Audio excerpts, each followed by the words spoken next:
Entendes o que estás lendo? O podcast que te leva através das páginas da Bíblia. Livro por livro. Capítulo por capítulo. Uma exposição bíblica emocionante. Aperte os cintos e embarque comigo nesta viagem.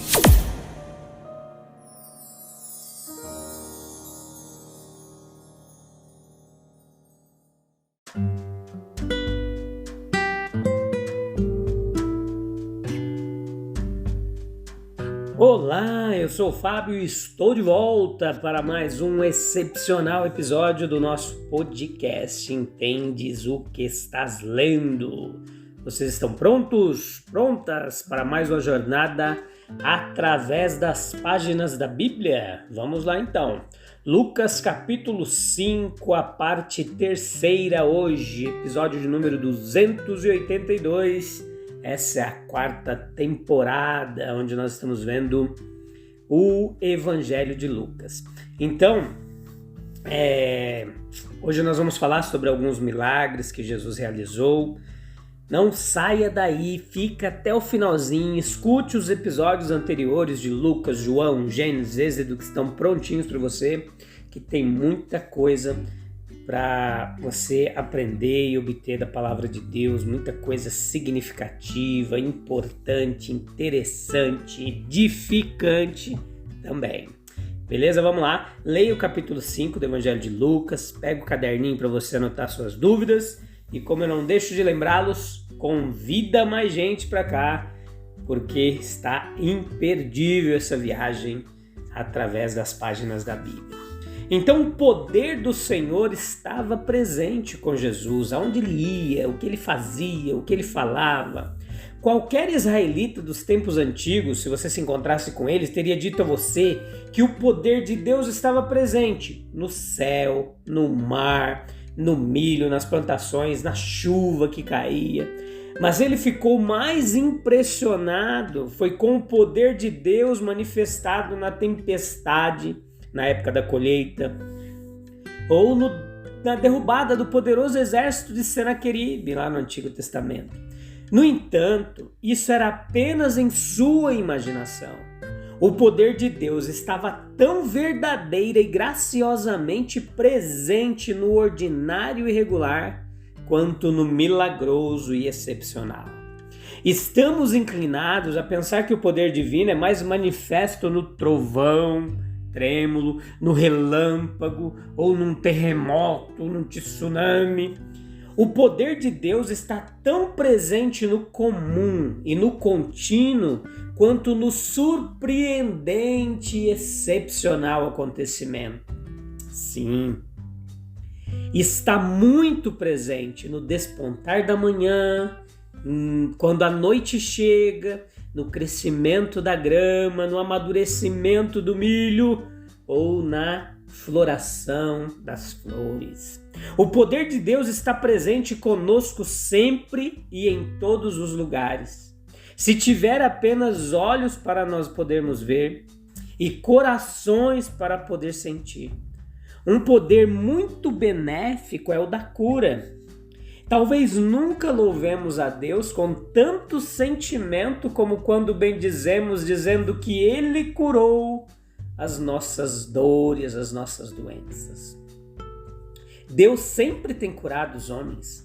Ele nos forneceu as substâncias que são adequadas para restaurar. E Ele nos deu um sistema corporal de tal natureza que tem grandes poderes de recuperação. Sim, existem apenas alguns entre aqueles que atingiram a idade adulta que não tiveram a oportunidade de saber que o poder do Senhor está presente para nos curar aqui e agora. Na hora da convalescença, eles lhe deram a glória, lhe ofereceram a sua vida renovada. O que eles estão fazendo agora que a saúde foi restaurada e confirmada? Esta cura do corpo é apenas a imagem e a promessa da cura do coração, do interno do homem, do seu interior. Quando Jesus Cristo foi de aldeia em aldeia, curando todos os tipos de doenças, como diz a Bíblia, foi em parte, se não principalmente, para dizer a todos os homens em todas as épocas: entendam. Almas cegas que andam nas trevas, eu sou a luz do mundo, vinde a mim para que realmente vejais. Vós fracos e enfermos, necessitados de cura espiritual, eu sou o divino restaurador. Vinde a mim para que sejais divinamente fortes, verdadeiramente fortes. Vós moribundos, eu sou a ressurreição e a vida. Vinde a mim para que vivais verdadeiramente. A bondade que Cristo manifestou e nos revelou, ela é superabundante. No versículo 18 ao 25 aqui do capítulo 5, nós vemos esta manifestação da bondade dele. E nós aprendemos com as palavras de Cristo que ele assume o direito de perdoar os pecados dos homens, versículo 20. E quando esse direito é contestado pelos presentes, ele o afirma no versículo 24. E ele não contesta que essa é uma prerrogativa divina, quando se afirma que somente Deus pode perdoar pecados, versículo 21. A sua resposta é uma que confirma e não questiona essa doutrina. Em grande medida, a divindade de nosso Senhor é real, era real e continua sendo. Ele estava aceitando voluntariamente as limitações que o levaram a ser contado entre o humano e o infinito. Mas sua autoridade e poder estava nele, aqui e ali, de vez em quando, como nessa ocasião, parecia apropriado que fossem apresentados. E isso magnifica a graça de nosso Senhor Jesus Cristo, que durante todo o tempo em que ele estava se rebaixando a humildade, tal pobreza, tal perseverança, ele estava consciente do fato de que o direito divino e o poder divino estavam dentro dele para serem exercidos. O Filho do Homem tinha poder na terra para perdoar pecados.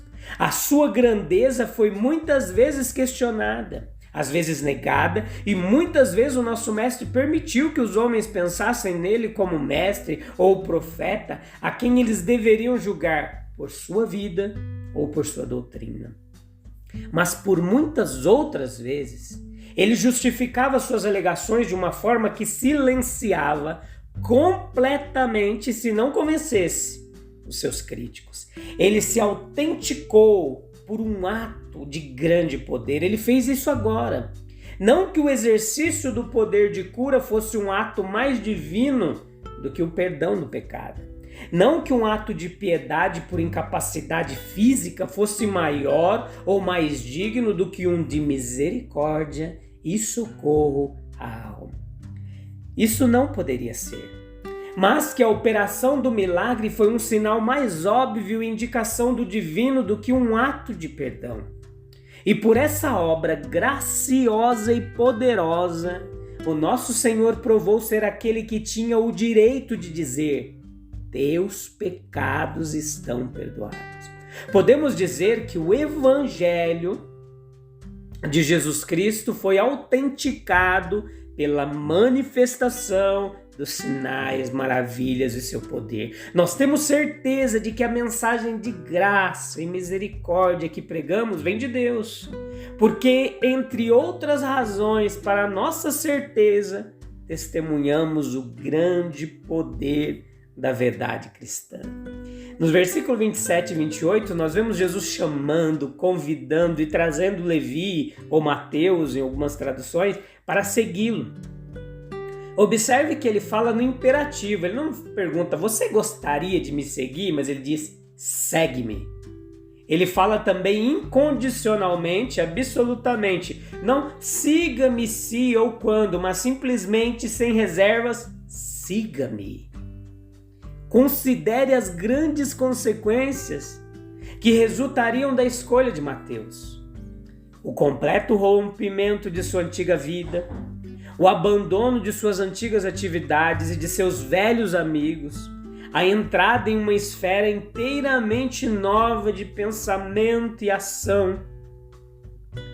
No entanto, Mateus parece ter reconhecido o direito de Jesus Cristo de fazer essa exigência dele. Ele não deveria ter agido sob a iluminação e orientação divinas para decidir tão prontamente e com tanta sabedoria. Assim, com autoridade, incondicionalmente, o Salvador vem até nós e nos chama para o seu serviço. A forma de serviço que nosso Mestre deseja de nós quando nos manda segui-lo é obviamente diferente do que ele pediu a Mateus. O que ele quer de nós? Qual é a coisa exata que ele exige que façamos? Tomando como devemos tomar uma passagem com outra, respondemos que ele deseja que cheguemos à união mais próxima possível que um espírito humano possa suportar com o divino. Ou mais especificamente, ele quer que nós o aceitemos cordialmente por tudo o que ele oferece para a nossa alma. Para aceitá-lo como nosso mestre, de quem aprendemos toda a verdade necessária, como nosso Salvador, em cuja obra redentora confiamos pela abundante misericórdia de Deus. Mateus fez bem em deixar tudo, levantar-se e segui-lo. Como foi ao abandonar tudo para seguir a Cristo, ele perdeu um serviço lucrativo, uma companhia de amigos, mas o que ele encontrou em vez disso? Anota aí comigo, ó. Primeiro, proteção e amizade de Jesus Cristo. Segundo, uma nova e mais nobre forma de viver. Terceiro, a estima e a gratidão daqueles que estavam com Cristo por todos os tempos vindouros. Quarto, a bem-aventurança eterna no futuro. E assim é conosco. Quando o Mestre vem e nos chama, como ele pode fazer de várias maneiras, agimos com sabedoria.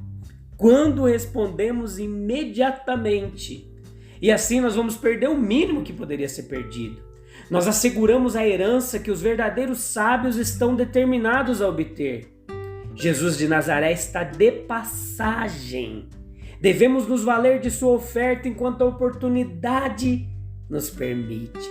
Nós ganhamos um bem imensurável quando seguimos. Nós ganhamos paz de espírito, uma consciência abençoada do favor e amizade de Deus, uma retidão e uma direção espiritual, uma vida digna de nossa origem, de nossas capacidades, uma esperança que não se envergonha.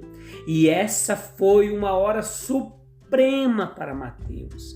Nós devemos então considerar que o chamado de Levi e a sua aceitação, lembre que Levi ele era um importante oficial da alfândega. Como nós deveríamos chamá-lo agora, situado em Cafarnaum, por onde passavam regularmente as caravanas de Damasco ao Mediterrâneo. O cargo dele, nós temos motivos para acreditar, era lucrativo, de modo que ele tinha todos os motivos mundanos para permanecer na sua função. Quando Jesus o encontrou, ele estava ocupado na coleta de impostos. As pilhas de dinheiro possivelmente estavam diante dele. Ele nunca foi tão prosperamente ocupado antes. Mas esse pregador itinerante, que não tem casa fixa, não tem onde reclinar a cabeça, vem e chama Levi de seus negócios para se tornar seu seguidor. Siga-me, diz Cristo. E para Levi significou a rendição de sua vocação humana, tornando-se um pregador itinerante do reino de Deus. O passo para Levi foi muito sério. De nenhuma maneira ele poderia testar melhor a confiança de Levi do que pedindo-lhe que entregasse o conforto e a certeza de seu chamado mundano pela incerteza do ministério cristão como aquele realizado pelo próprio Mestre. É a única exigência que Jesus sempre faz. Que os homens confiem nele. E Levi se rende imediatamente. Ele deixa tudo, se levanta e literalmente o segue.